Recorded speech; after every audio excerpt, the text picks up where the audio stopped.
In this lecture, we will discuss the effects of sins and the ways to fight immorality. Starting with prayer, Allah says in Surah Ankaboot, "Verily, the prayer prevents from immorality and evil wicked deeds, and the remembering of Allah is greater indeed." Prayer is one of those things which purifies us.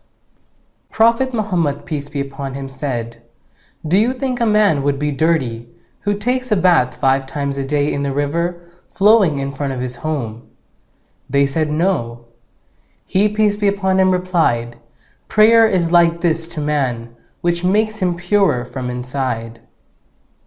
Seeking Allah's pleasure, Prophet Muhammad, peace be upon him, said, "Whoever sought the pleasure of Allah, though it was displeasing to the people, then Allah became pleased with him and will make the people pleased with him." Tirmidhi. We should avoid such gatherings and restrict ourselves to attend them. In doing so, if people get annoyed of our behavior, we should not take care of them. Live longer. There are some secrets to live longer. Prophet Muhammad, peace be upon him, said, "Whoever would like his rizq, provision, to be increased and his life to be extended, should uphold the ties of kinship." Bukhari, Muslim. We should not be hostile or have bad intentions for our relatives.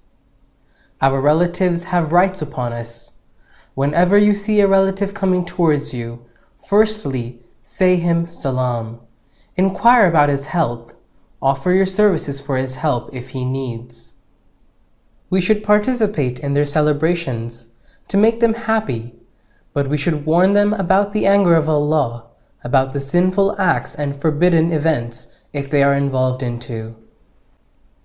How to get help from Allah.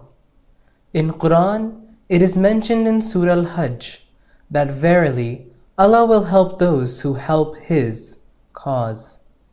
Truly Allah is all-strong, almighty. There is a common question: why are our du'as not accepted? Prophet Muhammad, peace be upon him, said, "By him in whose hand my life is, you either enjoin good and forbid evil, or Allah will certainly soon send His punishment to you. Then you will make dua and it will not be accepted."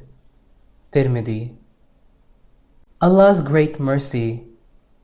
Allah said, "O son of Adam, as long as you call upon me and ask of me, I shall forgive you what you have done, and I shall not mind. O son of Adam, were your sins to reach the clouds of the sky, and were you then to ask forgiveness of me, I would forgive you."